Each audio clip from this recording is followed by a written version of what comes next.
computer. Okay. All right.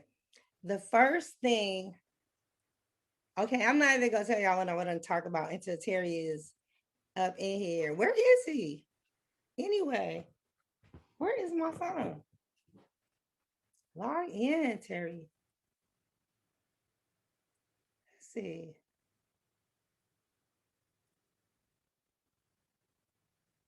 Yeah. Oh, that's me.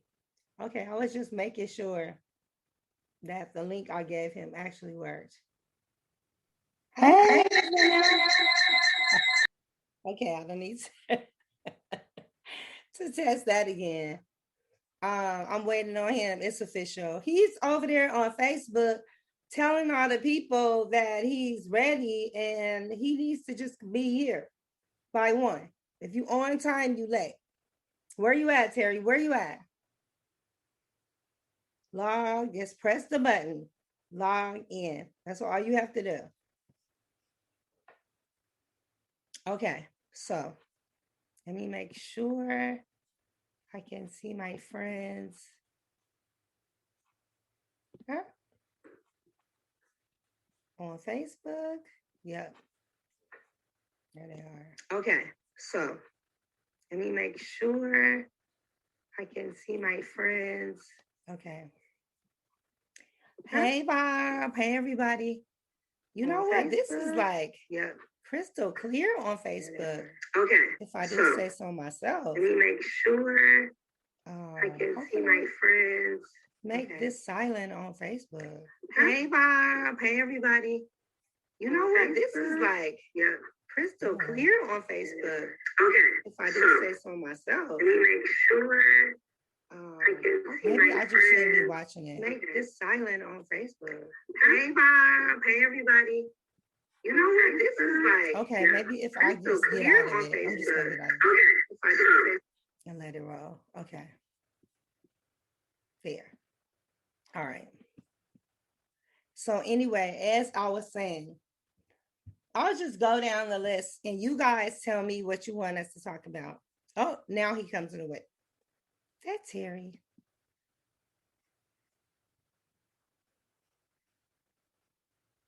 Hey, Dan. I'm not always there when you call, but I'm always on time. Show your camera, Terry. Show your camera, Terry. And show you. I really should have been an R&B singer, you guys. I could have been all right. Show your camera, Terry. Now I can't see you. I can see you, Terry. I'm practicing my career in R&B, in the R&B world. Oh, okay. Well, let me know. Well, let me know when you learn how to sing, and then we can become R&B. That's because in the booth I could get all the auto tunes on my voice, and then I could be straight. But I'm the raw version of it. The rah, yah. If somebody would have told Method Man he needed to tighten up or bust a rhyme, but they had confidence. That's what's up. All you gotta do is have confidence. Bobby Brown had the confidence because remember at first Bobby wasn't like the best singer in the world, but he was just so. No, he had swag. We all started to buy into the hype. He sound good. Yeah. Old boy had swag. He wasn't the best singer, and they did. Fans didn't find him particularly attractive in the beginning. But he had the most swag of anybody in the squad, and he had the most self-confidence about what he could do, and he had a game plan. So he was able to go ahead and fulfill it. And that's just a lesson to everyone. You know what I'm saying? You ain't got to be the best or you're the best looking or have the best body or the best height. If you got a game plan and you have unassailable self-confidence, that'll take you much further than someone who's just armed with good talent and good looks. I've seen it all the time. That's what my t-shirt said. I can, I must, I will. It says everything starts with a vision. Okay? He just summed it all up. If you can get a vision, it's happening. Yeah, vision goes farther. As we know, as we continue to be seasoned, as I like to say, you know what I'm saying, that we gain some wisdom, we know that, personal and physical attributes are not the things that are going to take you all the way. It's more than that. The intangibles take you much further. A game plan and unassailable self-confidence will take you much further than just beauty and talent. You think me and Terry wear these glasses because we can't see? No, because we got vision. So we wear these glasses to let people know that our vision is better than theirs because we got 4 eyes that's better than 2. We got vision. Don't let the glasses fool you. That's right. I wish I had vision because I got my little ring light going and I have a little cell phone stand and my Facebook keep going in and out. I'm not understanding this, but I'm working with you there while I was streaming live, letting the people know that at 1:00 it was happening. I saw Terry is just updated. I was like, oh, that's why we waiting, because Terry over there letting the Facebook people know. Well, not only that, it was just that I just came out of an editorial meeting that was supposed to be a half an hour, and it went an hour and a half, and so I had no time to prepare yet because they were just talking. Well, you know about what sometimes goes on in those editorial meetings, and half an hour turned into 90 minutes, so I had no time to get off and prepare myself. But we're gonna make it work anyway. You know what I'm saying? Now, be honest. Do anything for clout. Something that could have been summed up in a half an hour. Right. Basically. And so I'm just like, can we go ahead? I got things to do. I got places to be. So, but we here now. Do anything for clout. Wake up. Oh, I'm sorry. Do anything for clout podcast. You heard what I was about to say. I was like, wow, Terry got so many shows going on. He just in demand. James. No, just two, and this. So. Yeah, what's been popping in the world? What's going on? Who out there clout chasing out there in your world? Of the list, Lamar Odom. Oof. Now, you know what? 2 years ago, and I wish I had recorded myself. I'm going to start recording myself. That's why those data centers are so needed. Because if we could just keep all our downloads, if Terry and I over the last 10 years had a system where we could just have all of our stuff downloaded and go back in the archives of how many times we said, I told you so. Now with Lamar Odom, and we just hopping right into that do anything for clout, you guys. When he first started dating his ex-fiance, Sabrina Parr, I said to Bob Whitfield, look at Lamar's Instagram. Do this look like something anybody that any of your boys would be posting on their Instagram page, no matter how in love they were? His Instagram page was like, oh, look at my baby Sabrina. She's so fine. She's so this. Today she's doing her workout.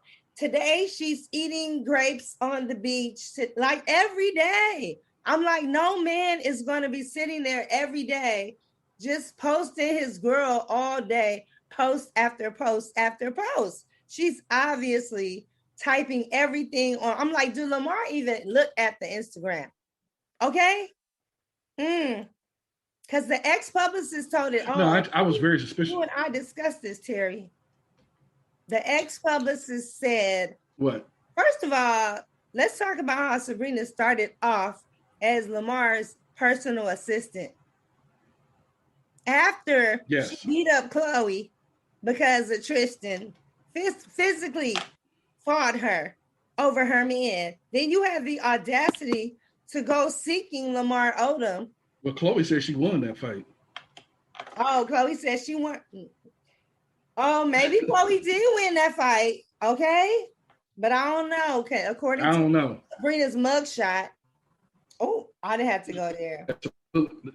Sabrina looked like she got hands, so I don't know about that. Looked like she got hands. And that mugshot she had looked like she got hands. But we gonna put up the mugshot. But I knew that Lamar was just a victim of circumstance because he was fresh out of the brothel and getting back to recovery. And here come Big Booty Judy, and she's a pretty woman. So, if I was Lamar and this pretty vessel came up to me and was telling me all the things I wanted to hear, I might have believed her. And unfortunately, that's what turns the good guys into bad guys when they've been done wrong and duped and didn't see it coming. Yeah, I think she came with a game plan. I think she, Sabrina. I just didn't have good vibes. Good vibes are not secreting from her pores in the beginning. I think that she had a game plan. I think that she's the people that Kanye talk about. I'm not going to call her a gold digger, but she ain't messing with no broke. And so I think that she came with a game plan of elevating her individual brand off of the back of Lamar Odom, and that is exactly what happened. I mean, she was too calculating. She's thirsty. She was thirsty. She was clout chasing. And she put that same energy into getting back her children or her child. Ooh. Well, she don't have possession of her own child? No. And wait a minute. Somebody asked her about it when she did an interview. She said she wasn't even interested in getting back her son. But she was interested in dressing him up when Lamar was going on Dancing with the Stars. She was interested in getting her son, dressing him up, holding his hand, and walking into the studio on the cameras for the cameras. Oh yeah, that's foul. That's foul. Yeah, So she's basically she was trying to become a star, and she found Lamar Odom, who was in a vulnerable spot, coming through a lot of things in his life, coming through a divorce, coming through coming with the inches of death, and he's on the road to recovery. He's been very unabashedly, brutally honest about the trials and travails that he has been through, the foibles that he has committed, his transgressions. And so he let everybody know that he was on the road to recovery and that he'd been in rehab. She saw a perfect opportunity. She's an opportunist.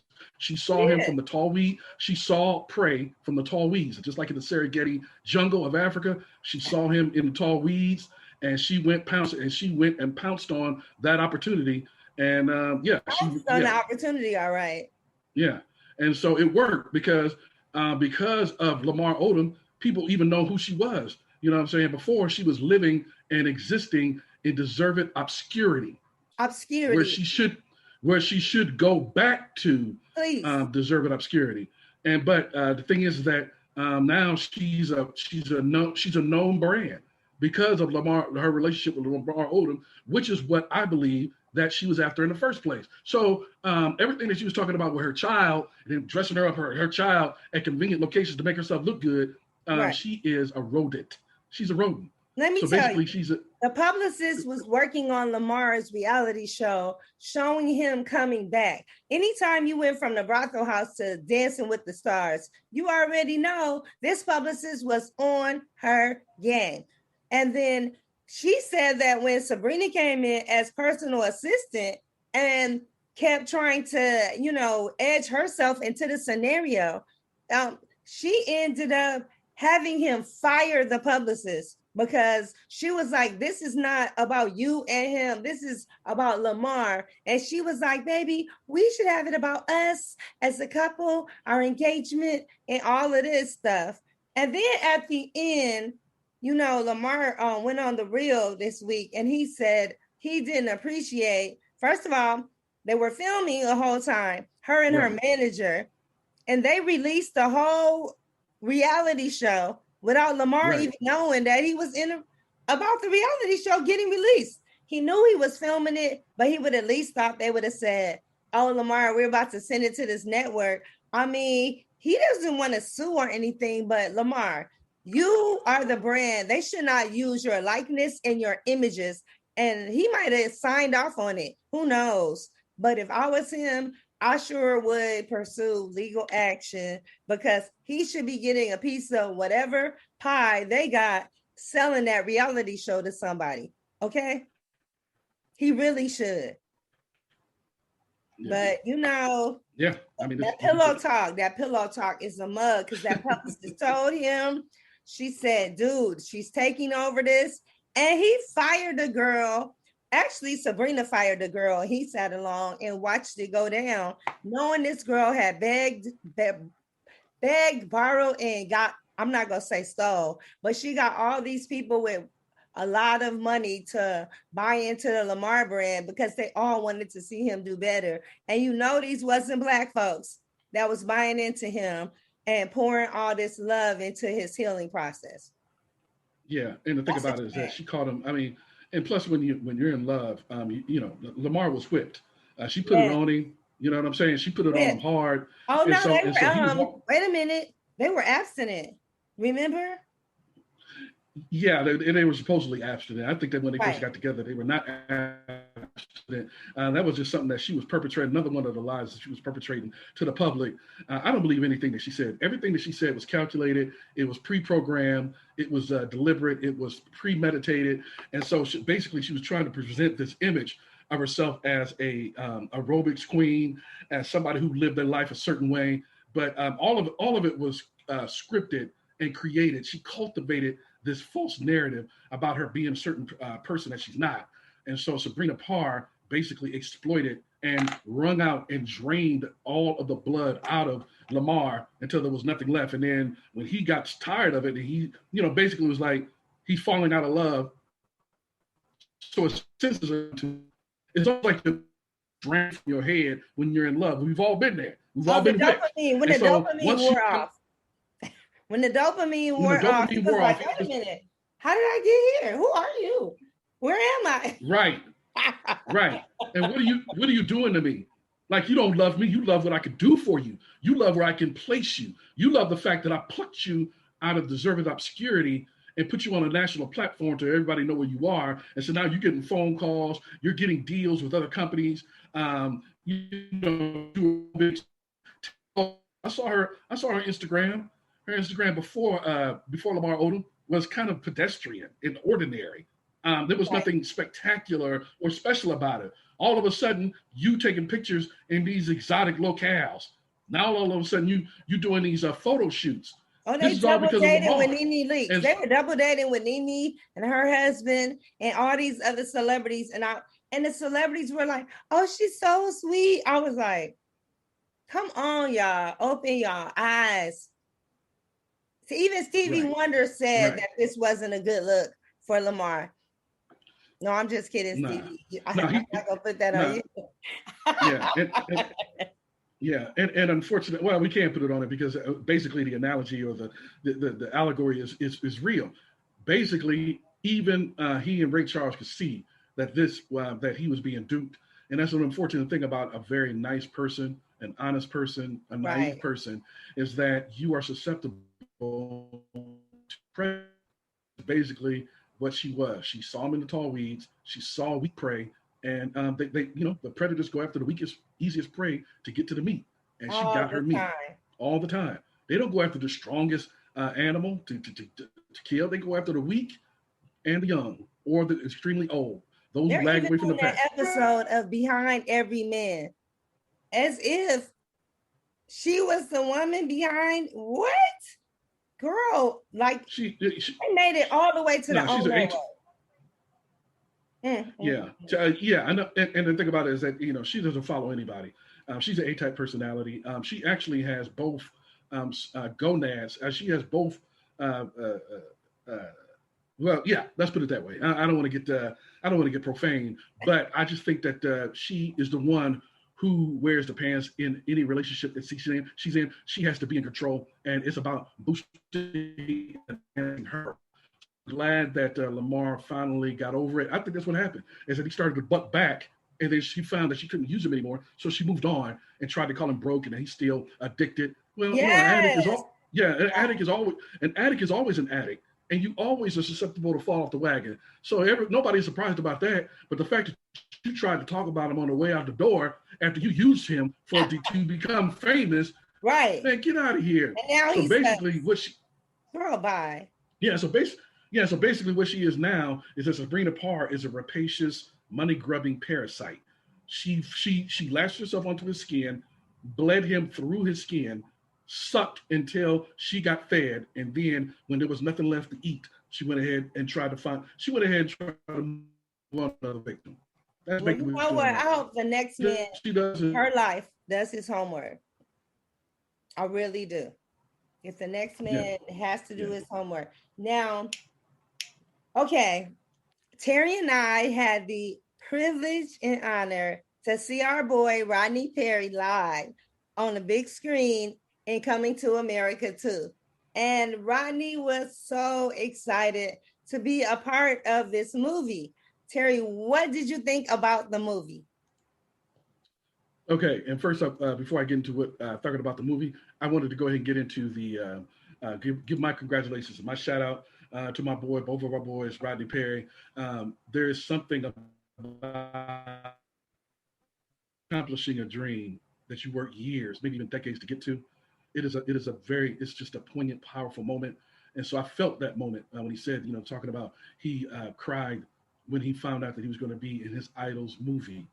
I thought that the movie, I mean, it's hard to follow up with an unassailable classic. Like right. Coming to America is one of the greatest and most beloved comedies of all time in the annals of American motion pictures. That's without question. It's incontrovertible. The problem is, so it's hard to come back to that. It was funny. I enjoyed it. I had a good time with it. It's just hard to follow up a legend. You can't, it's hard. It was a lot was funny. I enjoyed it.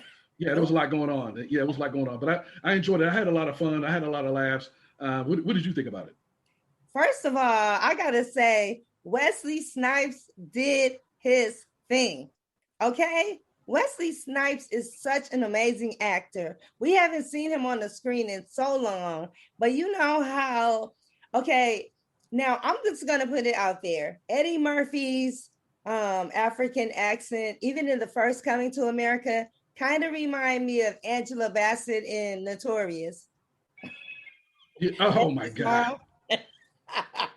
And I never thought that Eddie Murphy was like this good mock or mimic or actor of using the African dialect. But because he's funny and it's supposed to be funny, yes, it was funny. But when I say that Wesley Snipes jumped in there and embodied that role and embodied that whole African accent and everything about it, he brought the seriousness of the movie like to the table. He was good.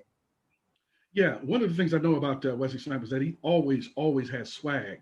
He always had an extra. I mean, it goes all the way back to before New Jack City in the early 1990s. It goes all the way back to New Jack City and Mo Better Blues. One of the things that I noticed and then I picked up right away is that he has an ample, sufficient supply of swag and self-confidence, and he showed that. Bobby Brown swag.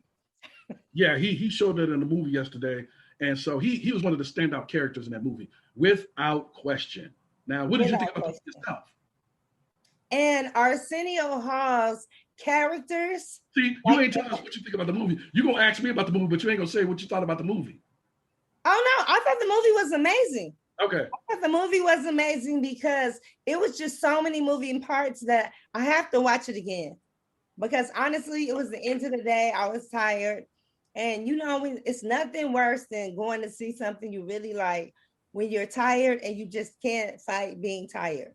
You can't really enjoy something when you're just tired. And it was one of those days for me. But I loved it. But it was like, because it was at the theater, that is obviously a theater movie. I would not have wanted to see it for the first time on my home television, on HBO Max or anything, because you need to be in the movie theater just to take in everything that was going on. It was a lot going on. I love the movie though. Yeah, it was a great movie. And you didn't know who was going to come out next, from James Earl Jones to Vanessa Bell Calloway, and how she was going to make her comeback. And Morgan Freeman. Did John Amos get the return phone call? Remember, they didn't call John Amos at first. He was getting nervous. I don't think they originally was going to bring him back, but they kept saying they was, but he heard they were filming and he got no phone call. So he was like, I don't know. But they were calling like, what's up, what's up, what's up? And the way they slid him in there, no one else could have done that, right? Right. Yeah, I like the fact that Morgan Freeman was in there. I thought I was Gladys Knight. There was so many different celebrity sightings. Salt and Pepper. And I'm sorry. Salt and Pepper. Salt and Pepper. They probably wasn't even speaking when they did this. Yeah, in Vogue. There was so many stars. That just lets you know the cultural impact that this thing had. Like it permeated over the culture. And I remember seeing it for the first time in a theater in Frankfurt, Germany, in the United States Air Force. Wow. Overseas, Ryan Air Base. Shout out to everybody who was in the military and the Air Force. Are you serious? That's where you saw it? Huh? That's where you saw it for the first time? In Germany? Yeah. And the thing about it is that I wanted to see it in the theater. I did not want to see I did not want to see this remake coming to America with the 2. I did not want to see it in the theater because of the fact that, yes, this movie is one of those kind of movies that you have to see in a crowd. And so even though it was social distancing and it was only like 1/3 or 1/4 full, it was still good to see it in front of other people because there's just some things that's just better seen in a crowd. It's like a championship game. You want to see it with your peeps. Right. I felt deprived that we didn't get to see things with the cast. And I guess we've gotten a little spoiled like that in Atlanta, where we want to see the cast, all of the cast, Eddie Murphy, Arsenio, and Wesley. I love me some Wesley. Can you tell? I used to just be like, I can see. Goodness. Yeah, I can see. And I know that you're very happy that he made a comeback, like Wesley Snipes, talking about people over there. Thank you very much, D. Shields and Robert Walker. Thank you, everybody who's tuning in up there. Shout out to my Akron, Ohio, booked to high school, 1040 Copley Road. But anyway, I think that you're very happy that he has made a comeback because he has gone through some traumatic experiences in his career. There was a point in the mid-90s where basically Wesley Snipes was one of the biggest stars in Hollywood. He was an A-list star. He was the star of his movie. We all remember Passenger 57. And so he was that dude. And then, as what happened with a lot of stars, he fell precipitously. And it's good to see him rebound in a powerful way with a powerful performance. Dude stood out. He was one of the people that stood out in Coming to America. There's no question about that. What about Michael Blackson? How you think Michael Blackson is a fool? Michael Blackson is a fool. And I know he wanted to say mother, what did he say? Mother Rucker. I know he wanted to say that, but Eddie Murphy probably said, nah, bro, that's your personal life. Don't bring that on my movie. Right. But he memorized his lines really well. I think he delivered his lines very well. They perfectly placed him right there. Everybody was perfectly placed where they should have been. Yeah. I just thought, it was just a well-made movie. And it's scary. It's nerve-wracking to try to follow up an absolute classic. And I thought that they did a good job. I thought it was fun. I thought that even of the people who were not known, the person who played Eddie Murphy's son is not a household name. I thought they did a good job. I wish there had been more for the woman who played his wife. I believe it was Sherry Headley. Oh, yeah. I love that comeback. Because she still looks good. She looks good. Yeah, she did. And she was funny. I never saw her be funny before. You know what I mean? Like, I don't know. Right. Her previous characters, Sherry Headley, her previous characters, including Coming to America, and then when she went on to soap opera fame, she was not, it didn't call for her to use any of her comedy, but she had some good comebacks for Eddie Murphy. So I'm not going to give it away to y'all. I'm not going to give it away to any of y'all who haven't seen it yet. Do not watch this if you do not want to know, because me and Terry are dropping jewels. But let me talk about Leslie now. Leslie, the comedian, Les Dog. Oh, she was another one of the people. Matter of fact, Wesley Snipes is your pick. Leslie Jones is my pick for the one who stood out in this movie. Oh my God, did she bring the noise? Trust me on that one, folks. But that woman brought the noise, and she, especially in that bathtub scene. Oh. She brought the noise down. One of the things I also missed is when we go to the premieres, usually we're in there laughing. I was back there screaming and laughing, and I didn't hear nobody like screaming like I was. Maybe they wanted to, or maybe it was that back corner. I was just in the bad section, but I was screaming like I was at home on the couch. Yeah, I was too. That was I enjoyed the experience. I'm going to go ahead and return this evening. I got to interview a couple of people, including Rodney. I thought what he said was powerful, and the other person. So I'm going to go back and check it out again because I had to step out because I had a phone call, so I missed a good chunk towards the end, and I heard that was funny. So I'm not going to give away the ending. You stepped out? But I ran. Yeah, I had to step out, but I ran back in. I stopped the phone call and I ran back in when I heard people hollering towards the end. I had to see what you cannot step out, Terry. I had to use the bathroom so bad because I had drank so much water. And I was like, no, I would cross my legs as tight as I could. Like, I am not walking out of this movie theater. Now, do you think that Michael B. Jordan was offended that they wanted him to play Eddie Murphy's son? And Eddie was like, I don't think so. Absolutely not. So well, I didn't catch that one. What was the problem? What was the problem with Michael B. Jordan not playing? I don't know what it was. He just said no.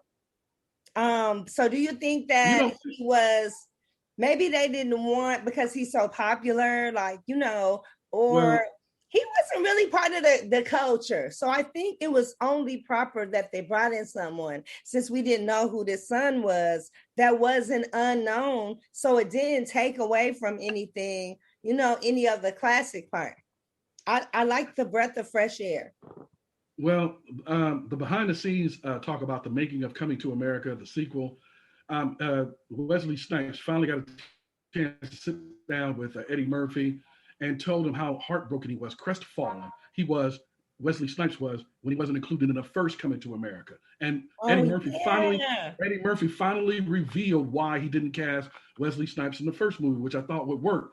And Eddie Murphy had some reservations. He had some insecurities. He said, I couldn't cast someone who was the same complexion as me and looked more African than he did. That's what Eddie Murphy admitted.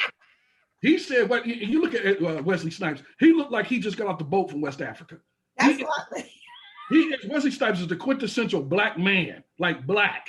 You know what I'm saying? One of those. No, he's like blackety black, but well, Eddie Murphy had to come up to admit in his face, that he did not go ahead and cast him because he looked more African than he did. So they went ahead with Eric LaSalle. So I'm thinking that he probably did not cast Michael B. Jordan because of the fact that he did not want somebody in there who was going to take away from his shine, because Eddie Murphy got his pride.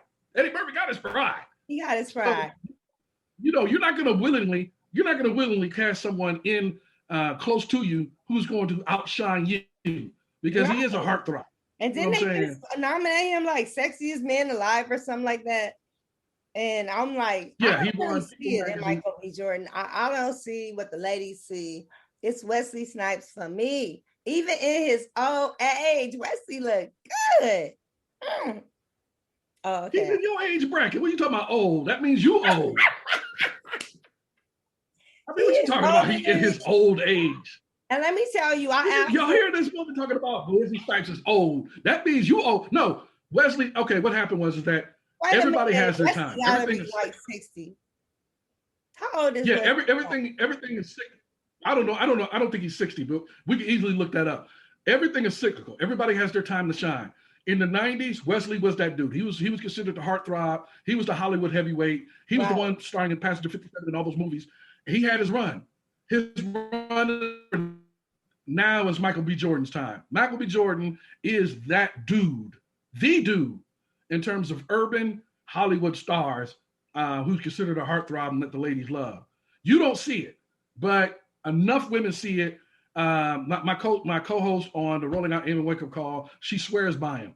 She absolutely goes crazy talking about Michael B. Jordan. Yeah, she loves him. So I guess it's different strokes for different folks. Different strokes for different. Just like a lot of people. Yeah, just like a lot of people love Sanaa Lathan, or back in the day they did. I just didn't see it. Probably because he's such a child to me. Being a woman of a particular age, he's probably old enough to be my son. So maybe that's why I don't see it. Michael B. Jordan is young. He's dated Lori Harvey. She's what, 21? How old is he? 25? No, he's 30. Oh, I think he's 30. Yeah, I think he's 30. But you know what I'm saying? And yeah, I know. I don't believe her either. I think that, given a chance, Jonelle Whitt, JoJo in these streets, I think she'd take a shot. Yeah, she would shoot her a shot. Yeah.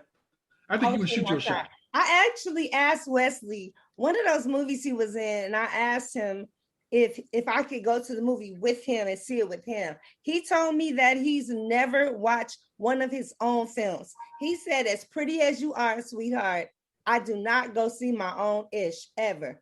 That's the one thing I don't do. And I was like, that's interesting though. He just filmed and he said he keeps it moving. No, on to the next. He will never go see it. The only thing I did see with him is he did sit me in front of me in New Jack City when I saw it with the cast. And I was so mad at him. And he had to turn around and say, sweetheart, this is only a movie. Because I was so upset with him because he was a low, cold brother in New Jack City. Just heartless. Okay, that's enough about Wesley. Go see Coming to America 2. You won't be disappointed. Order. Yeah, she's going crazy over Wesley Snipes. Download HBO Plus, Max, all of the other stuff is playing on. And tell me what y'all thought about Wesley. But Wesley actually only dated Asian women, if I can recall correctly, after Halle Berry. See, Halle, you even drove Wesley to just deal with the Asian women only. And I think his wife is Asian, but he don't deal with us. Not in no relationships. I don't blame him. I don't. We are a mess. Well, you want you a good woman, Terry? You better find you somebody of Asian persuasion, Terry. Somebody who won't talk back. I can only say that, you know what I'm saying? I'm down with the sisters, but you know what I'm saying? Different strokes for different folks. I'm not going to, cast aspersions on my boy Snipes on, who he chooses to lay down with. And no, it's all good. It's because he still said I was pretty. That's all. No, you do sound salty because you wanted a piece. You wanted a shot. That's what it is. You salty. So just admit it. You mad. I know that I'm too much woman for a man like Wesley. So it's all good because he wanted the little Asian. Are y'all listening to this? Toenails and stuff. I get it. Because I wasn't clipping. She ain't fooling nobody. If Michael B. Jordan came knocking on her door, she would not close the door. Let me trust and believe. What? No. Yes. Okay. Whatever. But anyway, enough of Wesley, please. Yes. Let's just move on. Oh, speaking of haters. Okay, I sound like the baby's ex-girlfriend saying that Dani Leigh? Dani Leigh. Found Dani Leigh for she was part West African. Have y'all ever heard of Dani Leigh? First of all, I don't even know who this woman is outside of being the baby's girlfriend and ex-girlfriend. But yeah, that's hilarious. That's a hilarious situation. To have this like what? She almost got whiplash when she read the text or wherever she put out there saying she was part West African. And it does look a little hard to believe, but she was just hating on that girl because she was with her baby daddy. That's all that was right there. Yeah. And the thing about it is that when you look at Dani Leigh, for those of you who know her, and she's she's a singer, up-and-coming singer, and she does have a hit song. Wesley Snipes is the prototypical West African. Okay. He looks like he's straight from West Africa. Now, juxtapose Wesley Snipes' complexion, face, and features next to Dani Leigh, who looks like she's from Europe. And she's from West Africa. I mean, baby, quit lying. Just quit lying. Stop clout chasing. Yeah. You have like a sprinkle of blackness in you, that she has a dip. Like, when you sprinkle a little bit of garlic in there and you sprinkle a little bit of salt and a little bit of pepper, she has a dip, like a pinch of black in her. It's like Terry's margarita when he says, I want a margarita. I want tequila with a splash of margarita. Just a pinch of margarita mix. Right. And so, I thought it was laughable, and Twitter ate her alive. Like they basically fed on her. They peeled her backside. They peeled her for claiming that she's 39%, 40% West African. She should have just said, I'm part, or I got a little bit in me. But to say that you're 40% West African, when most Africans look like me and Wesley Snipes, right? Come on, baby, come on. She should have just held up the DNA ancestry test that she obviously got that from one of those DNA ancestry things. She might have seen it on there, but girl, where's the receipts? Where are the receipts? You should have just posted that online with your name and all your information and then say it. Why did you even have to say it?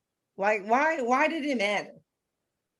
Girl. Yeah, why did no, that's a person who basically is the quintessential embodiment of what this show's name is.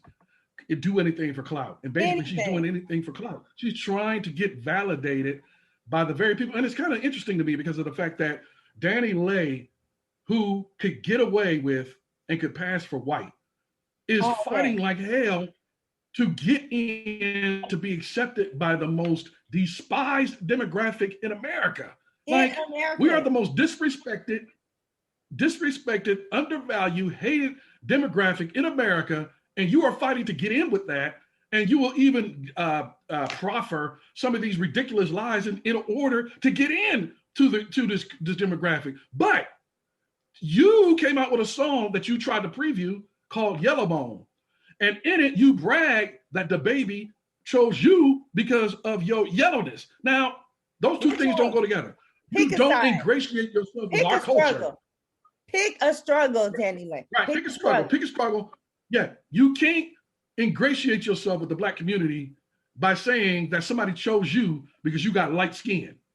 Come on, baby. That wasn't the way to go about it. She purposely wrote that song for the dark-skinned sisters in the back. She was like, say it loud for the people in the back. She asked them to do that when they played her track, just in case we didn't get it. And we don't care.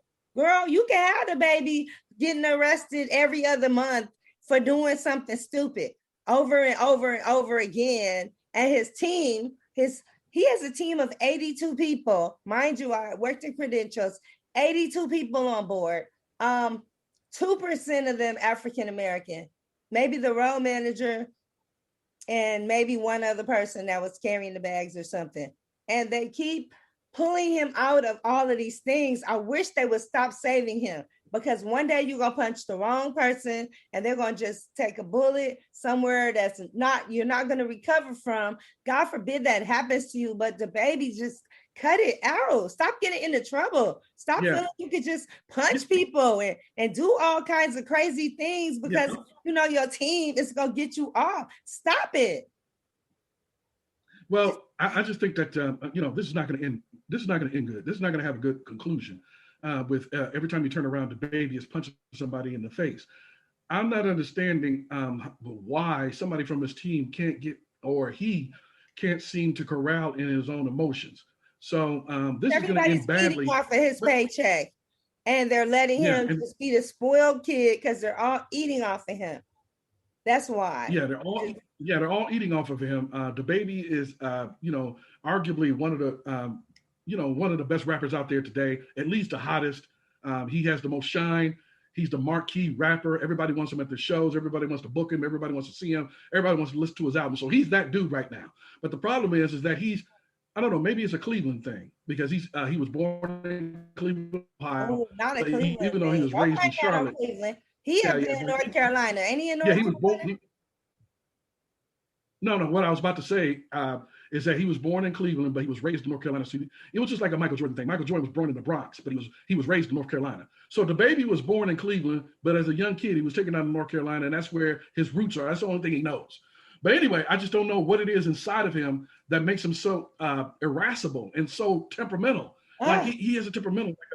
His temper shoots out of him like a discharged bullet. And one of these days is going to end up bad because he's going to end up punching the wrong person who on camera is going to whoop his ass.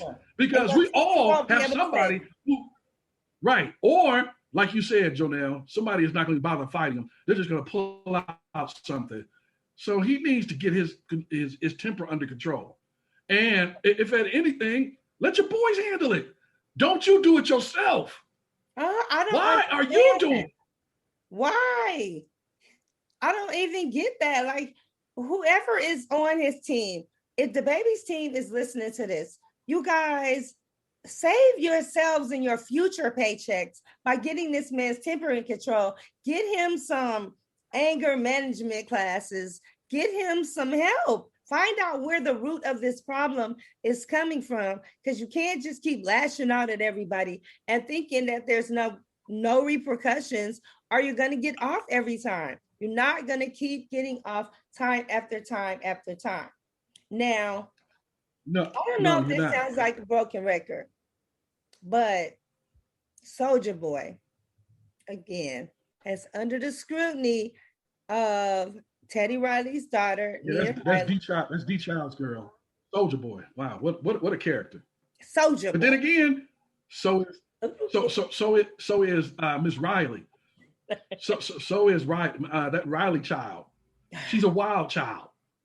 She got a lot of lip for everybody. Oh yeah, she got that lip down. You know, but it's a protective lip. It's to protect herself. Yeah, but I don't know if everybody is aware of well, what was her first name again? Nia. Riley. Nia Riley said Soulja Boy put a gun up to her head, and he has kicked her, done everything to her, just all kinds of stuff, allegedly, which caused her to have a miscarriage. And basically, she's not here for it no more. She's not for it. I mean, maybe Sabrina Peterson's confession about T.I. pulling a gun to her head and everything, when she saw the repercussions that came with it, maybe she thought maybe she should actually speak out for a change and something could be done about it. Because sometimes women think that men of power, it's no need of me saying it because nothing's going to happen to them because of the baby, you know, proves that they keep getting away with stuff. So maybe Nia just felt like, you know what, maybe there is a change of climate and maybe I should say something about it. That means she's not planning on going back with him. I hope not, Nia. You cannot keep going back to this man if this is the way that he has done you.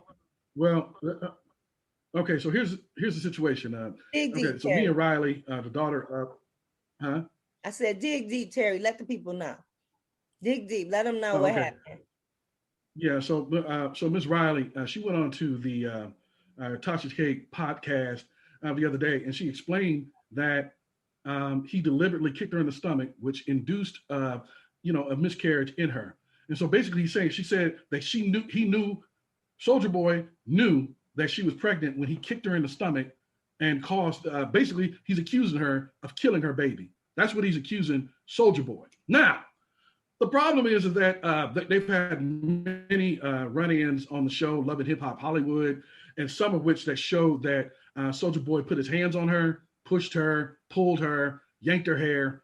It's all on tape. So that's irrefutable. The problem is that fans also saw her go back again and again and again. So the sympathy level is pretty low, even amongst women, because of the fact that we saw you get beat. We saw you get misused, mistreated, disrespected. We saw that that Soulja Boy was cheating on you and stepping out on you. Oh, also very much sleeping with Miss Riley's own best friend.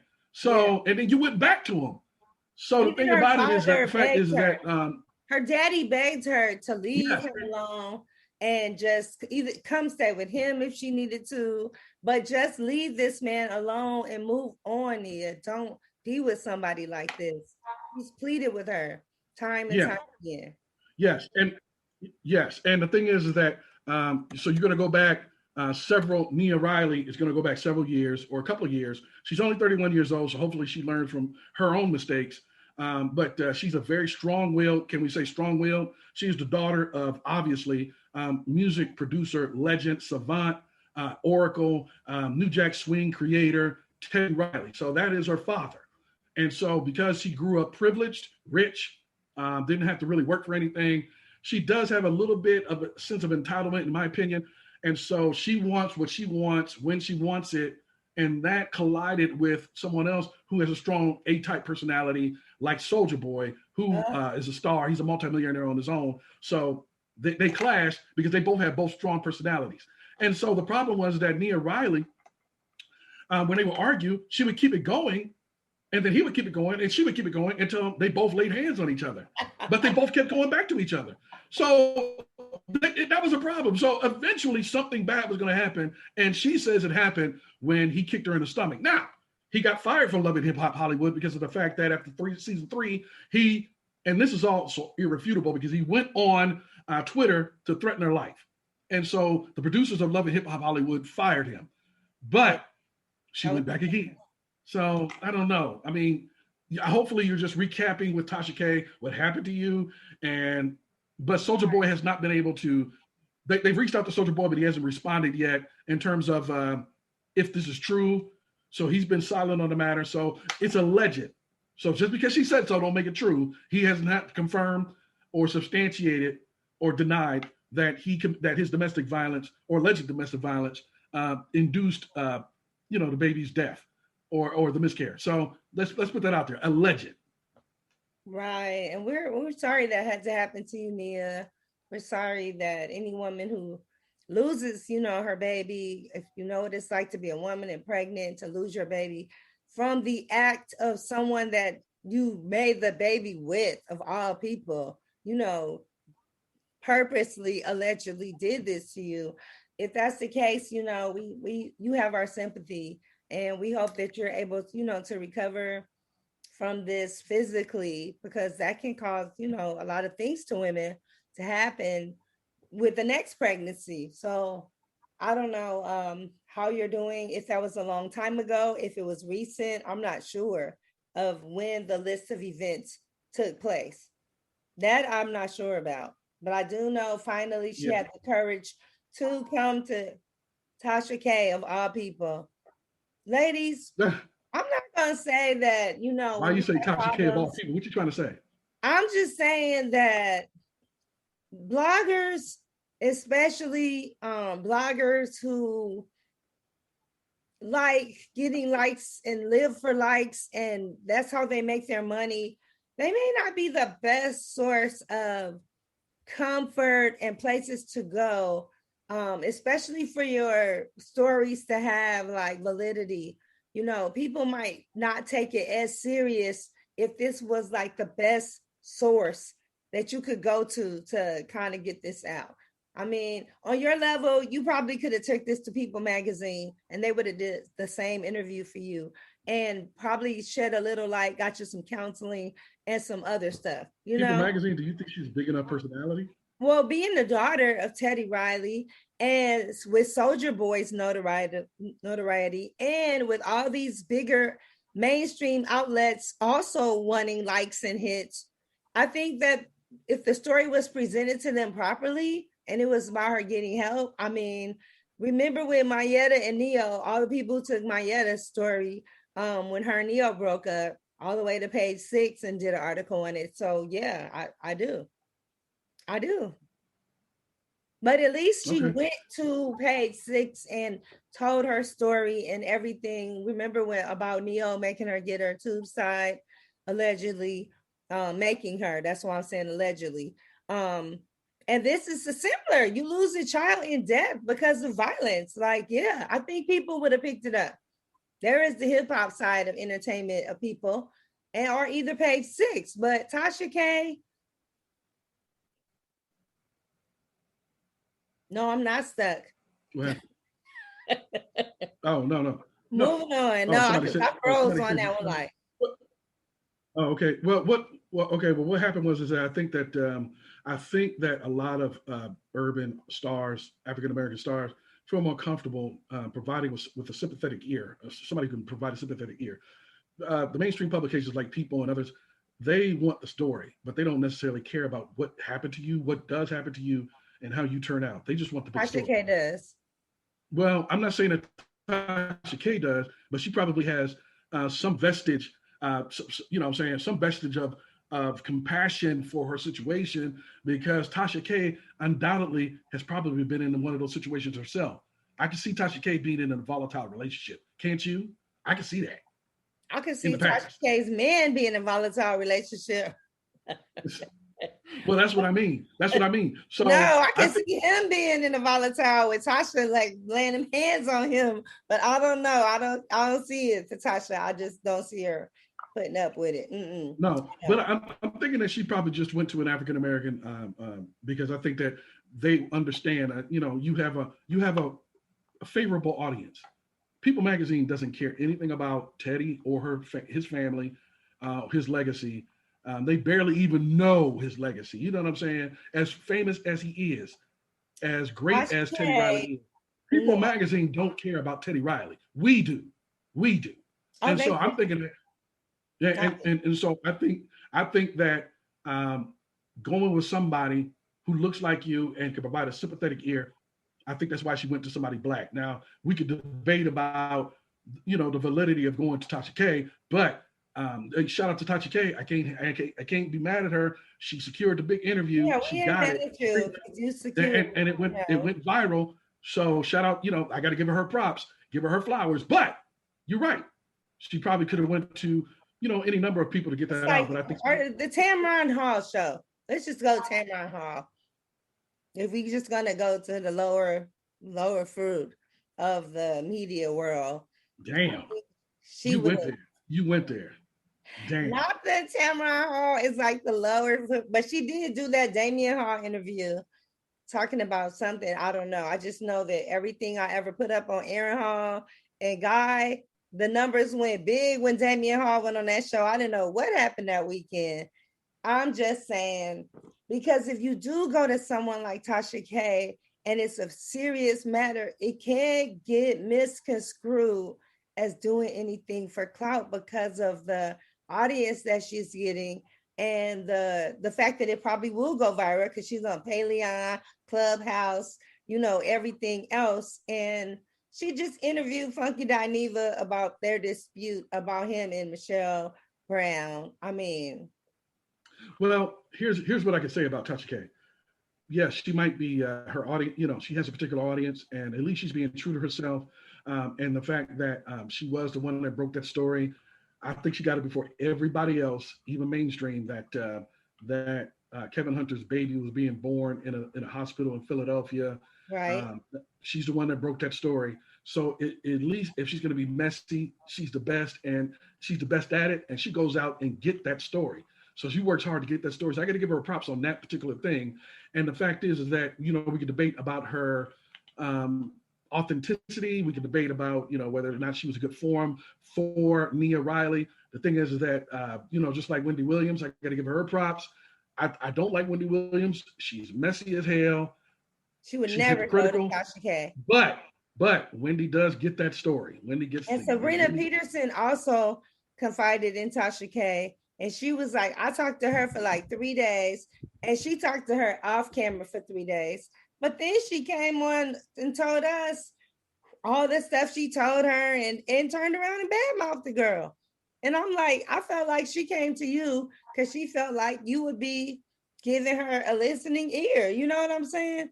So the way she flipped it, and then all the Cardi B lawsuits and all of that with her, I just don't know, because half of it's good, half of it's messy. Most of it's messy, most of it's not good.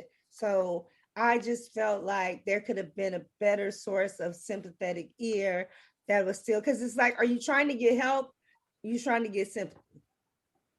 Yeah, I just thought that that was not that. Yeah. Like I said, she's messy, and she basically used it to lambast Sabrina Hudson, to impugn her character, to besmirch her reputation. I did think that was out of. I thought that was. Yeah, that was low. That was low. It was low. It was just low. It was like, it was the reason she came to you, because she thought you would understand and have compassion. Sometimes she has compassion and sometimes she don't. So I don't know which one. No. And the thing about it is that, like, if you and I ever become famous and we get into some trouble and we want to go to a sympathetic ear, we know that who we're not going to go to. Okay. All day.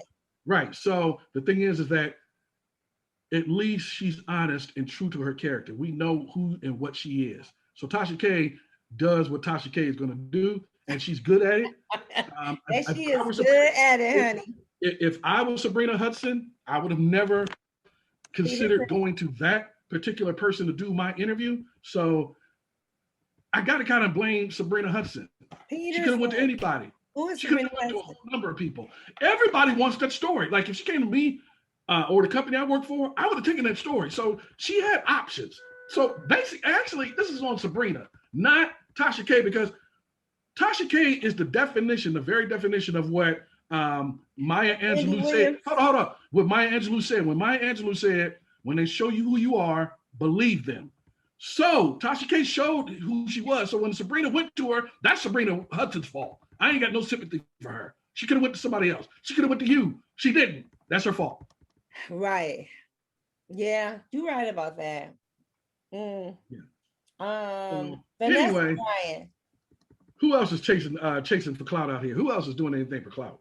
While we're looking at it. I know it's too soon, and we probably would get in so much trouble because Vanessa Bryant did come to mind after that, where she just. Well, you said who else is doing anything for clout? You think Vanessa is chasing clout? Well, it's no secret that when Vanessa went to go be with that boxer, when her and Kobe had split up, that she was trying to go get in the games, the basketball games, and do all the stuff that she was trying to do. And they were like, "What? No, you're not allowed in the Staples Center anymore." Like, she was not allowed in so many restaurants, anything else when she was with that boxer. So some kind of way she backpedaled her way on back into the arms of her ex-man. But now it seems like, I love how she shares memories with us and shares everything. And it's so terrible what happened to Kobe. I mean, so terrible on so many levels. But I've never seen Vanessa just so active on social media, on everything, just out in the forefront of everything, arguing with folks, making people take apologies back, just everything. She's just doing a lot on social media for a woman with 4 kids. Yeah, yeah, that's true. I mean, she is out there. She's putting herself out there a lot more. But I good with it. Kobe Bryant's foundation. She's doing it to basically, she's using her platforms basically drag certain individuals who need to be dragged. I thought that when she bent ahead and fired off on Mr. Meek Mill for those ridiculous lyrics, I thought that was correct.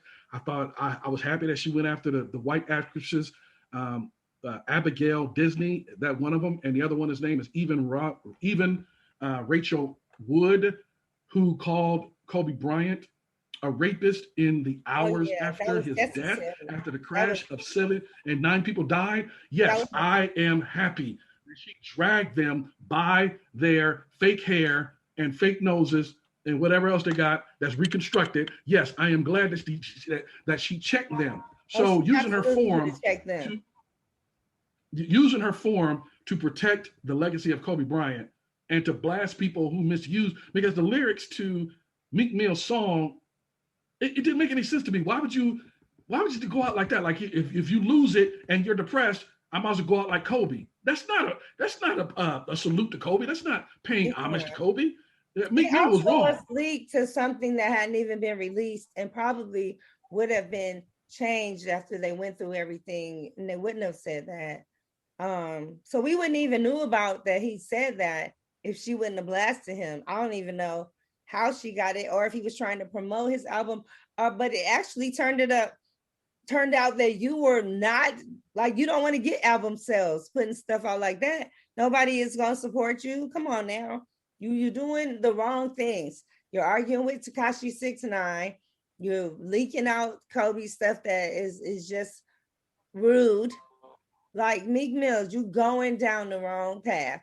Like, I don't know what you're trying to get out of these things, but yeah, but Vanessa is just, I mean, besides that, she's just been out there a lot. I guess as to what we're used to seeing from her on social media in the past, which is not much, if anything. Yeah, she has a much higher visibility, and because of the demise of the late legendary Black Mamba and the daughter Gianna and 7 other people who tragically passed. Now explain to us, Terry, how Solange was fighting for her life when she made her last album. Okay, so she had her the last album. Okay, so she's celebrating Solange, who basically I admire and salute for being able to channel her inner Janet Jackson.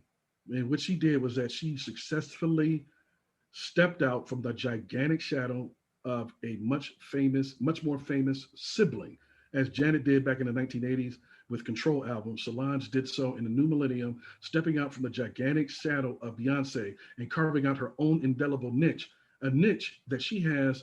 She's an incredible artist. And so what she did, though, it didn't come out with her road to success did not come without some potholes on the road to success. Basically, she has some type of unnamed, and she hasn't revealed it yet, some type of unnamed ailment that she suffered from, and that nearly took her life. So she was talking about she was in the hospital on the bed, broken physically and spiritually. And she prayed out to give her a second chance to help her get through it. And so on her next on the album, that inspired her material for When I Come Home. And it's 2 years old. And so she was celebrating the 2-year anniversary of when she had that internal ailment. Now, most people speculate that ailment was some type of blood disorder or some disorder that she was suffering from in 2017 that forced her to basically cancel a lot of concert dates. That's what most people think it is. She hasn't revealed it. She probably won't reveal it. But all she knows is that she said she was close to death. She survived it. And that inspired that last album, When I Come Home. And she's celebrating the 2-year anniversary of that. So that's what she was talking about. That was a triumph for her. And shout out to you, Solange. Now, do we think that Solange's son was so distraught over this that he decided to do anything for clout? When I get home, sorry. Embarrassing Skye Jackson. Were you familiar with that story? When Solange's son, I don't know if he released pictures of this little girl, Skye Jackson. Skye Jackson basically has been a Disney girl, a favorite girl, cute girl, okay, protected. And then he went out there. I think he put her private parts on Instagram or something he did that was just ridiculous. Being bitter. I guess they were breaking up or something like that. Yeah, I heard about that. Yeah. Everyone was very upset with him because they were like, how dare you?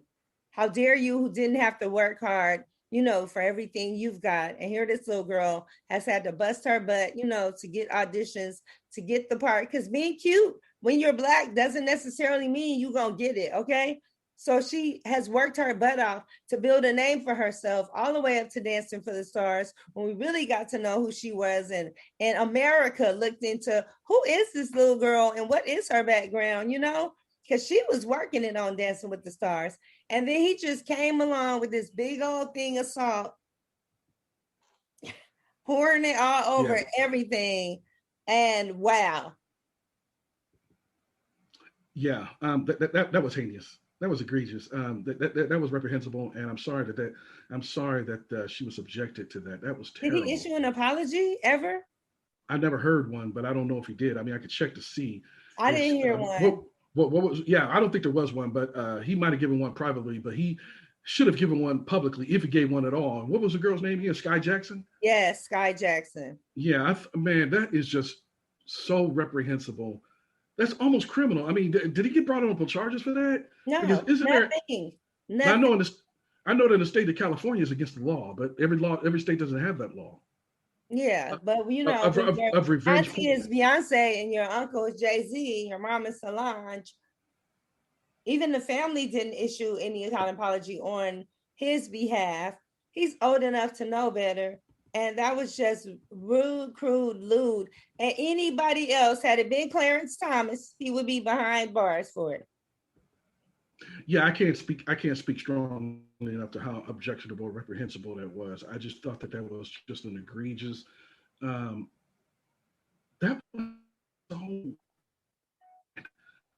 should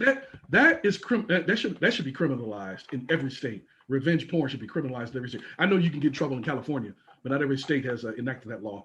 And I think that they should, because when you do something like that, when you Oh my God, that's almost like being raped. That's almost like being raped when you have your body, your most sensitive parts of your body exposed to the world. That is almost like you've been violated. So I just thought that he should have had he should have faced some severe repercussions for that act, but it didn't happen. He escaped it. I think, you know why? Because maybe apologizing would have been an admission to guilt, which would have made it worse. So maybe that's why it was like, nah, just, let's just wait and the baby will go punch somebody else in the face and then they won't be talking about it no more. And people will forget about it. That's how people are rationalizing against things these days. Well, let me put it this way. I have the utmost respect and admiration for Solange. And I just hope that she, because we all know that she's a strong woman. She don't play that. And I just hope that the woman herself, that she went ahead and checked him in the most severe way for doing that to another woman. Yeah. Because I know that's not how he plays. Like that. You get your feelings hurt. But you don't destroy another person like that just because they don't want to go out with you anymore. I do remember that very, very vividly. And so, yes, I hope that Solange handled that. And we haven't heard anything from him since. So hopefully he's gotten his stuff together and that he did there. Yes. So hopefully they snatched hopefully Solange matter of fact. I know Miss Tina got him together if nobody did. Tina lost. Oh, yeah. Yeah. I don't even think that she needed to, but I know that Solange, I believe that Solange checked him, but you're right. Tina Knowles is a very strong woman for what she's been through. Woo! Right. I know that she checked him too, because those two women knows what it's like to be misused and abused by a man, particularly when that man is your husband. So I know that those two women don't play that. You're right. I know that she has something to say. I know she has something to say. Yes, I think that they checked him so hard that Matthew Knowles was like, I'm leaving the music industry. Oh, quit it. But he was like, you know what? I remember what that was like. I think Matthew was traumatized and he was like, I'm done. But he did say, if they decide to do that Destiny's tour again, Destiny's Child tour, that he will be back as the manager of Destiny's Child.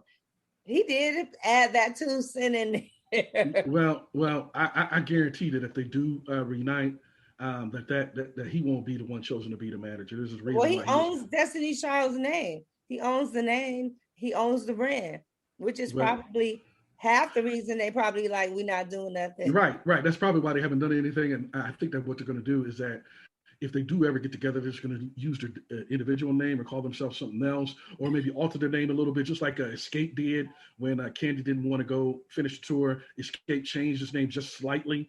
See what I'm saying? So wait a minute. You brought up something so good when you said that. Okay. This might be the one that might get to do anything for clout. Kenya Moore and that whole BOLO situation. That whole BOLO situation, and the girls tried to throw the Real Housewives of Atlanta. Kenya Moore, Candy decided to throw Cynthia a bachelorette party, because the girls were on this little private trip. And Kenya Moore was so upset and so traumatized because they came after her for bringing her child on the trip, that I really believe that Kenya did anything for clout and went on that whole damsel in distress of, they had a whole map of which area she heard the cries coming out. It was like a map when you go to an apartment complex to give you the floor plan, and it had Porsha's room with a big X. Yeah. See.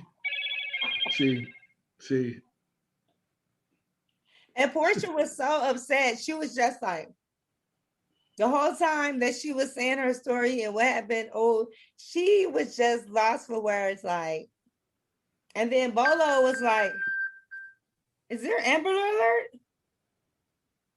I'm like, is it an Amber Alert? Because all these little bells and dings are going off everywhere. She was so mad she didn't even say anything. And then BOLO was like, Bravo Andy tried to interview him, having him on Watch What's Happening Live. He's not even a friend to the show. So the fact that Bravo Andy had him on there, I think was personal reasons, and maybe he was trying to do a little investigating of his own. But he said, I was there, so why would I watch the show? I was there. I know what happened. And he didn't give out no additional information. He did not say, oh, I would not do that as a working professional. I would never mix it. He didn't say anything. He was just like, I was there. I don't need to watch it. And okay. What's your intuition? My intuition was, it was what it was, because neither one of those women were married. Tanya left the show completely. Okay, what does that mean? So do you think, so you're saying that you believe that it went down? I believe something happened. Something inappropriate. Okay, let's get specific. What do you think happened, like specifically? I think something very adultish happened. And who do you think the participants were? I think it could have been anyone besides Candy, besides Drew. Okay. Besides. It's funny who you're not saying. Besides my girl. Oh, why can't I see her name? Oh, that's bad. And then Tanya put herself at the scene of the crime. So yeah, I believe the noises probably did come from that end, because even Candy was just laughing. Nobody was saying. No, you're right. They heard the noises, and those are unmistakable noises that we've all made. Something went down. Okay, I'm telling you what I think that the people that have been accused of having sex with the stripper did have sex with the stripper. You don't make those noises by accident. You know, it seeped through the door. They probably didn't think that everybody else was going to hear them. They heard it. It went down. The people who were named, I believe, participated. Nobody's denying anything. They're not saying, they're just like, I thought that they were. I thought people were business. They all said Kenya should mind her business, and Kenya was being petty, and Kenya was like, I'm just saying, I'm in my room with my daughter, and girl, then you should have been in there asleep, right? Yeah. I don't know. I don't know. I do know. Women are grown and not married. Tanya's not married. Porsha's not married. She went on a whole tour of talking about how toxic Dennis was, even though I don't believe that she believes that. But they're not married, so they're grown women that can do what they want to do. But yeah, they're not together. Of Kenya to do that, which is petty. But Kenya is there to make good TV, and that she does very well. I mean, yeah, she's definitely proficient in, and she's coy, she's savvy. She knows what makes for good TV. She knows how to keep her name in the mix, and so she's doing what she has to do. That doesn't make her a good person. I personally don't consider her a good person, but you don't have to be a good person to be a star. And she knows what she's doing. She's a businesswoman, and she's handling her business. Now, I do believe part of Porsha's story that there was some toxicity in that relationship. You don't believe it, but they're not together. And is there any chance that Porsha and her ex-boyfriend or ex-fiance, Dennis McKinley, are they going to get married? If not, then why? They're supposed to not be together, but come Christmas time, they were all booed up, hugging in matching pajamas and all under the Christmas tree, family photos. That was just December. Okay, so what broke them up? If there wasn't toxicity in that relationship, then what broke them up then? Because I heard all kinds of stuff. Let me before you answer, let me just say I heard all kinds of stuff. Like that there was infidelity in there, and that there were some animals involved. I know you heard that wrong too. I just believe there was probably infidelity. But you don't believe in the bestiality because they're not married. No, I don't believe that. I think that was totally exaggerated. How did it get started? Who would even make that up? How did that rumor even get started? Was that Tasha K? Oh, yeah, that's I heard it there first. Okay, that's right. That's when right. I was like, okay, that's right. Girl, stop. Right. It was too much. And I'm looking right now, just so we can go back to Solange right quick. I am looking, and Solange's son is not recorded anywhere in any story apologizing. So you know what? All I can say about on his behalf is that karma, and we know about karma. Yeah, we know about karma. We've all done wrong in our lives, and we've all seen it come back to us and hit us in the face so hard that it knocks our wind out of us. Karma's coming for him.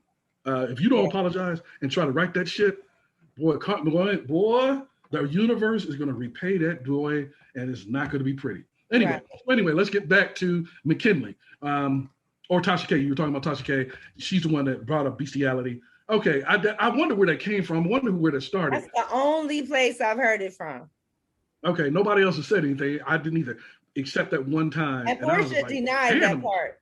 Porsha even denied that and said no. Okay. I mean, right. And I would have things, but that no.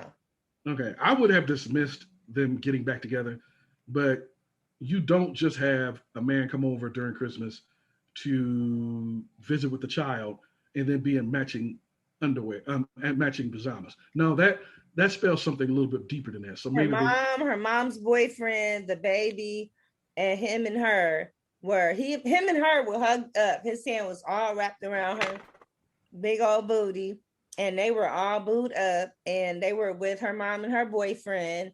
And you're not just gonna do that just to flex. You know, Porsha would be the main one. She's too vocal about no, we're not doing that.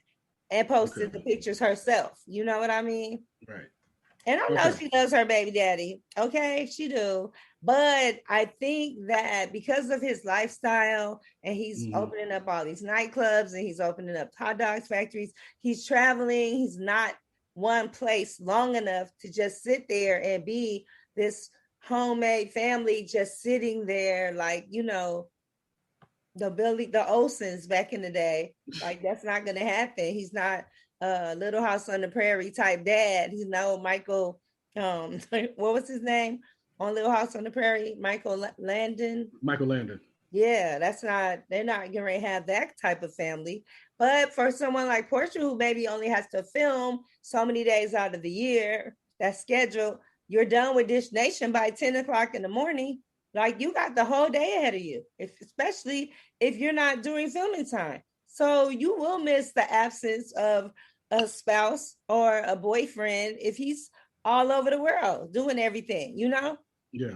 Yeah, I don't think that's the kind of life that he's going to have right now, because he's building and building and building. But at least, you know, he's out here working. And maybe, I don't know. You know, best of luck to him.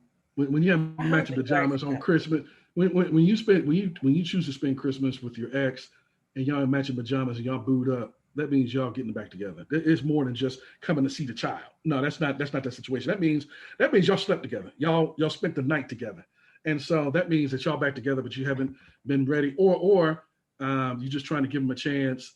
You know, testing the waters to get back together. But I believe they're back together. That's my intuition, is that because of all that, they got back together, and then you chose to put it on social media. You wanted everybody to know that y'all was and she's still promoting his liquor line, and she reprimanded Lauren for bringing in those hot dogs that wasn't from the hot dog factory, and she supports his business, and she always speaks highly of him. Now, see, all the toxic interviews was before Christmas, when they were talking about the show coming back. Since Christmas, I haven't heard one of them type of interviews at all. I have not heard none of that at all. I've not heard anything but he's so great in his business and he's flourishing. And, you know, why else would I have a child with someone who, you know, I wanted to have a baby with him because he had his own business, his own house, his own money, you know. I've heard all this stuff. So I know I got exes, and I'm not sitting up there singing their praises at all.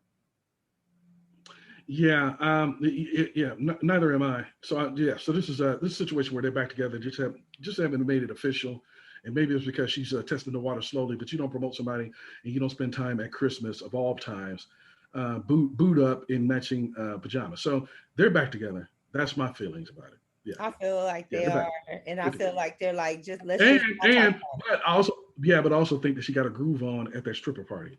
I do believe that too. So it is what it is. It is what it is. That's yeah, it is what it is, and I believe it went down because they were not together at the time. And she did seem a little too salty about Kenya saying something about it. Because when something is not true and somebody says something about you, you're like, anyway, whatever. You know it's not true. Everybody knows it's not true, but everybody also says it's not true. And no one's really saying it's not true. They're just like, Kenya, you're being messy, but they're not like, Kenya, you're lying. Right. And I just think for real that this doesn't rise to the level of a situation where she's accusing of some illegality. Right. For example, Phaedra Parks falsely accused Kandi Burruss of kidnapping people and forcibly having sex with someone in her sex dungeon. That is illegal, and that could have caused irreparable damage to Kandi Burruss.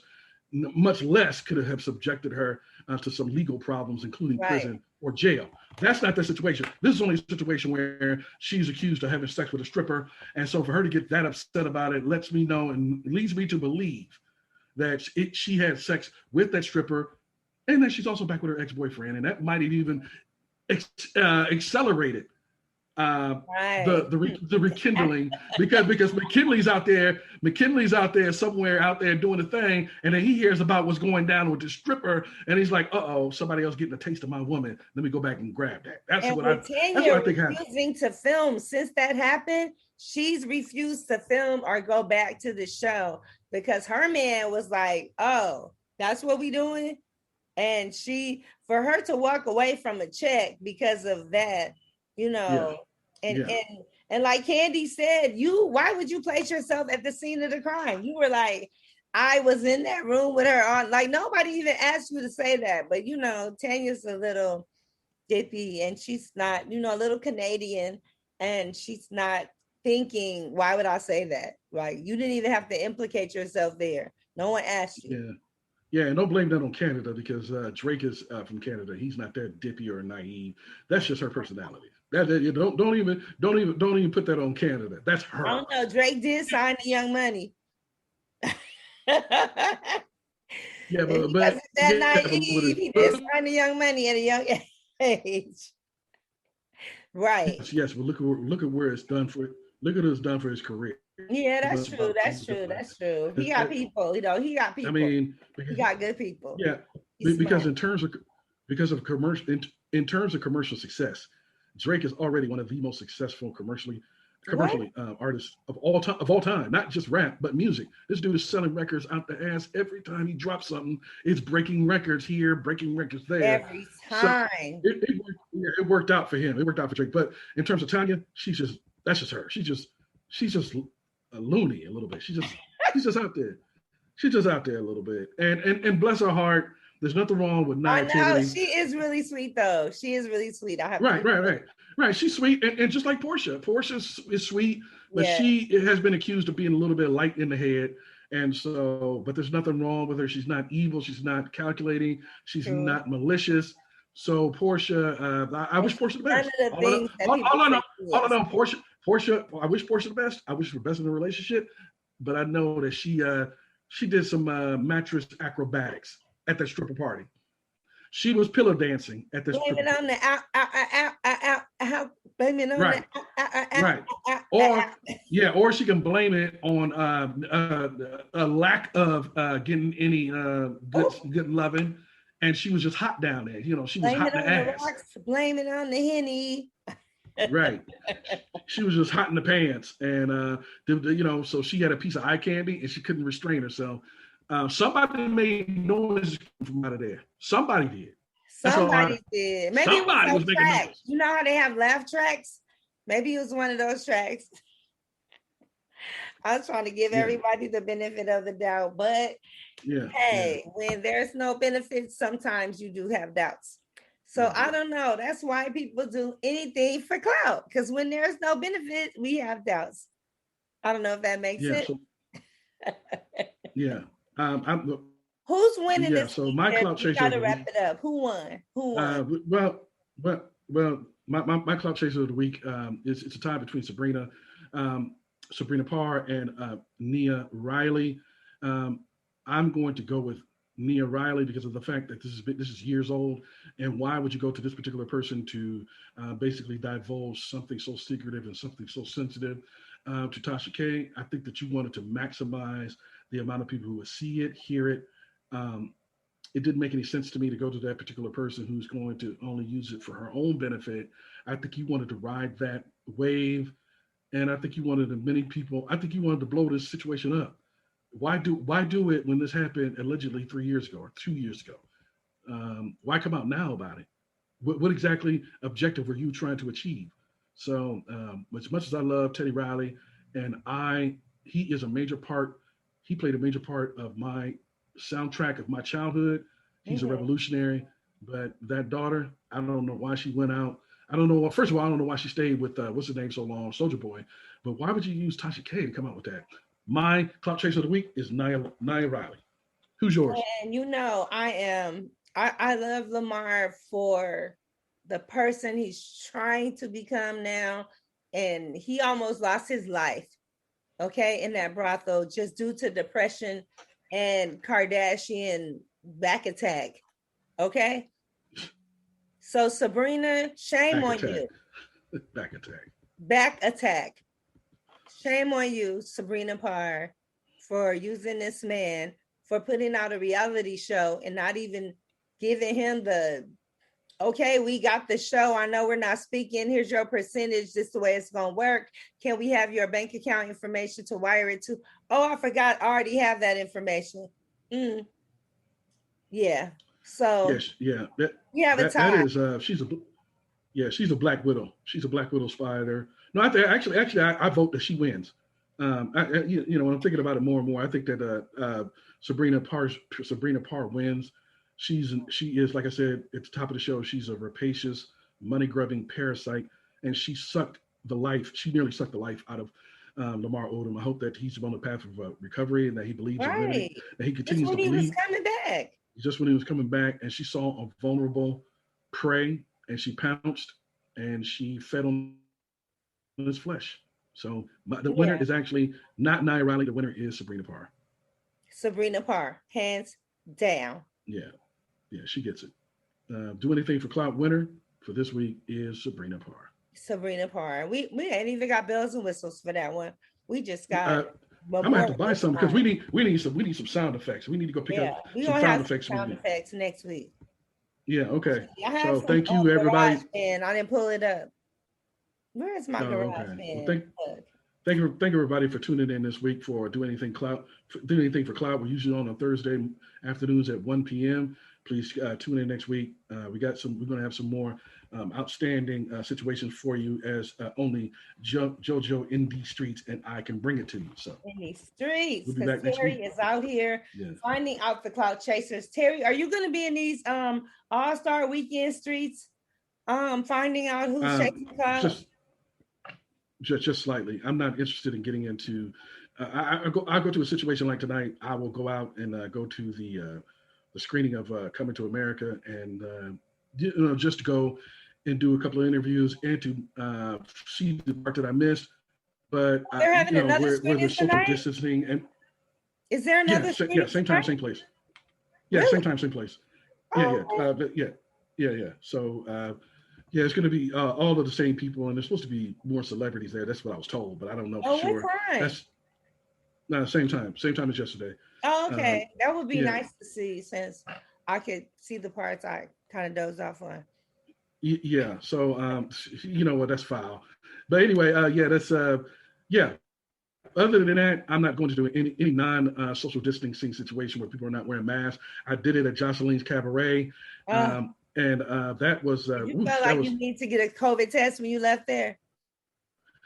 Well, I felt like, boy, I tell you, with everything that was flying. I felt like they all needed COVID tests. I think I feel like all tested because they were filming. I gave them that. Yeah, all the juices and all the estrogen and testosterone that was flying around. Yes, I needed to take a shower when I got out of there. There was a lot going on in that building that day. I had fun, but when they started crowding around and people started taking pictures and everybody was around me, It was time for me to make my exit. I ain't down with that. Nobody was wearing masks. None of the dancers were wearing masks. A lot of the audience weren't wearing masks. I'm like, what are y'all thinking? Y'all thinking that this is a joke, that it's over? No. So I will not be going into any COVID situation, super spreader events associated with the NBA All-Star Game. Although if there's some and they have practiced social distancing, I might go to a couple. But other than that, no. Now I'm doing what your girl Trina is supposed to be at Nouveau on Sunday. The baddest Trina from Miami for the brunch, for the bottomless mimosas turn up brunch that happens on Nouveau. I don't think you ever been there on a Sunday and see how it goes down. So you might want to come through for that brunch on Sunday. Okay, I didn't know anything about this. One question. Do you think that Keisha Lance Bottoms made a statement about people don't come here from out of town to the nightclubs? Promoters don't promote parties. Okay, Terry, the clubs in Atlanta are open till 4 a.m. on a regular, ever since that whole 6-week thing ended where we had to stay inside. So just because it's All-Star Weekend, you don't want people to party, but all this other time, the whole year, thousands of people have been at the nightclub. There's been a stabbing at the nightclub. They're open till 4 a.m. every night. So just because it's All-Star Weekend, now we want to be like, oh, don't come here to party, but we're always partying here. They're always in the streets and the clubs are open. Yeah, she has two powerful forces working against her. First, she has the governor of the state of Georgia, who basically has opened up the state. And then you have, which is even more powerful, Black apathy. Like they don't care. Like I'm seeing it inside the city and outside of the city. I'm basically in suburban Atlanta, and here in suburban Atlanta on the south side, almost every club or a restaurant that I go to or club to watch the games, there's I have my mask on, and I'm just about the only one. So what I'm saying is that Mayor Keisha Lance Bottoms, who is a superstar, you can only admonish people enough. You can only implore people so many times to practice social distancing, keep on your mask, and stay away from other people. And then people are going to do whatever they want anyway. And that's what they're doing now. So. And when is Brian Kemp's last day of saying something? Where is Warnock? Where has he been? When does he start? He's been in D.C. And it's hard to go against the governor. It's hard to go against the most powerful man in the state. Okay. When it's hard. He no longer governor, technically. When is he done? Yeah, I know. And the thing about it is, and the thing about it is that his term comes up next year. So he's up for a re-election in 2000. I'm sorry, he comes up next year, 2022. He got elected. Beat him out. He didn't? No. Warnock is a senator. Oh, I was wondering, like, why is Brian Kemp still talking? Because he's the governor, and his term doesn't come up until next year. I'm mixed up in my politics. Yeah, but the thing about it is that even more powerful than Governor Kemp is Black apathy. If they don't care, you can't make them do what they're not going to want to do. Right. And I'm seeing it inside the city, and I'm seeing it outside the city. I'm seeing it on Atlanta's north side. I've seen it on east, all sides of town. I'm seeing it white, Black, young, old. I'm seeing a whole lot of people not wearing masks. You can't make them do what they don't want to do. So Keisha can go hoarse and lose her voice trying to tell people to keep a mask on, which she did. But if they don't want to do it, they're not going to do it, and they're not doing it. So that's why people love coming here, because it's so wide open.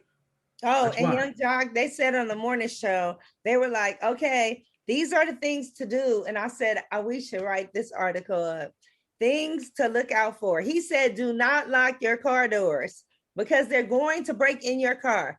So if you want to save yourself damage and then busting your windows out, just leave the doors unlocked because it's happening. He said, be prepared. You know what?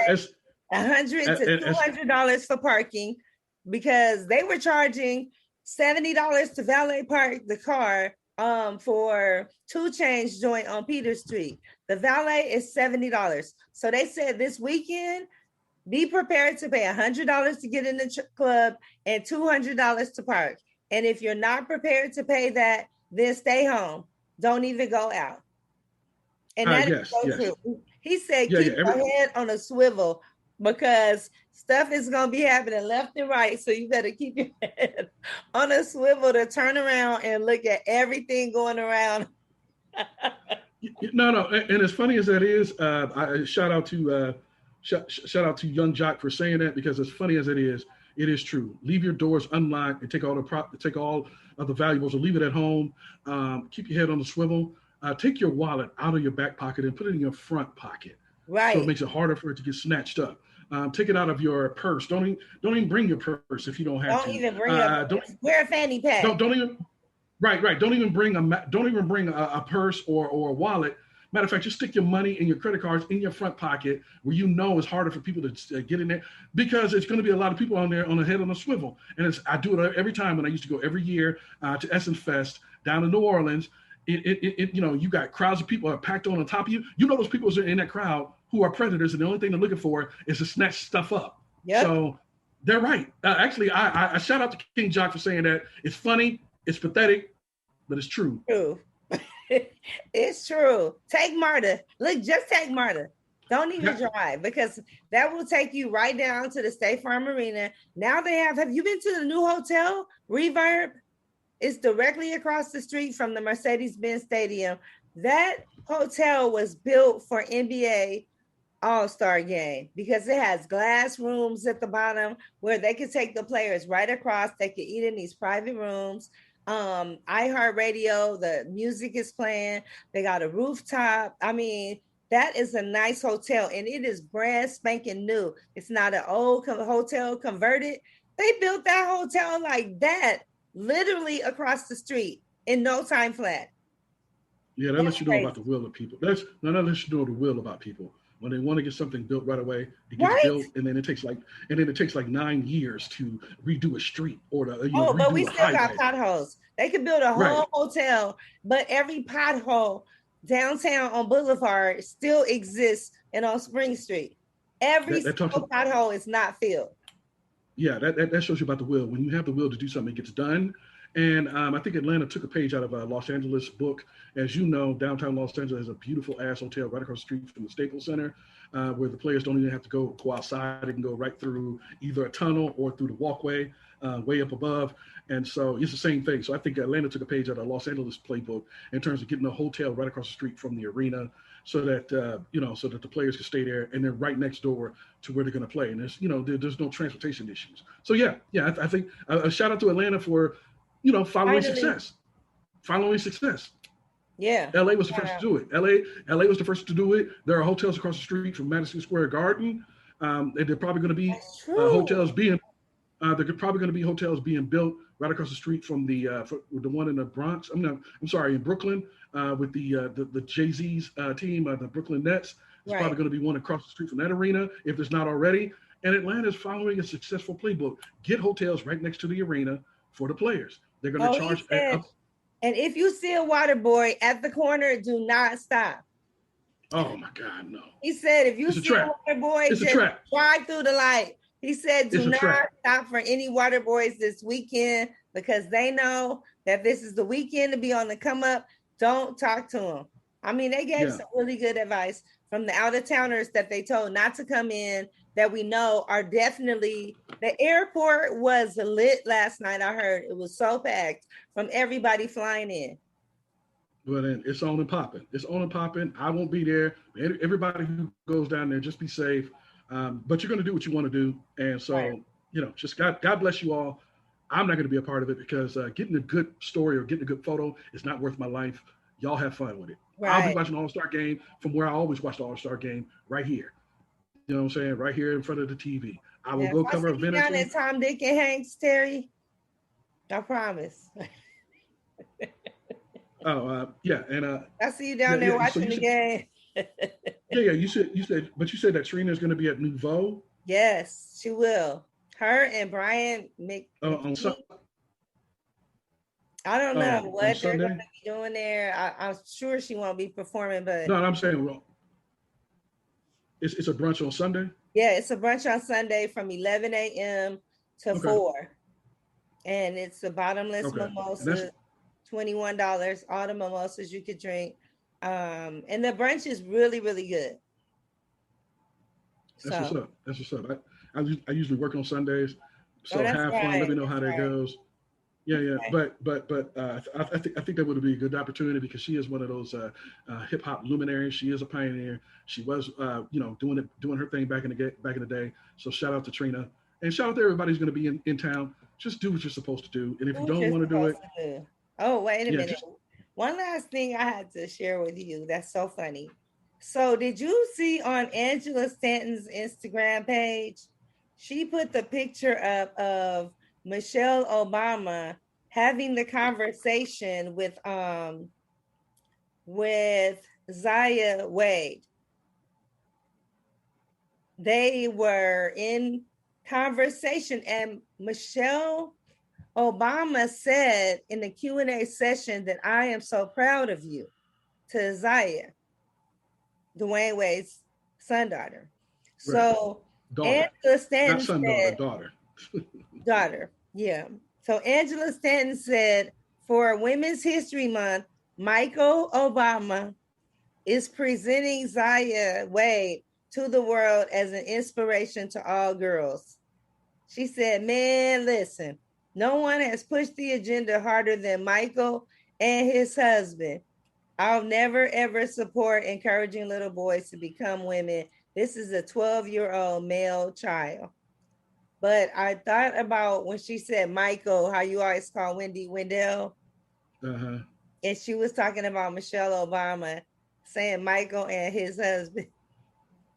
See.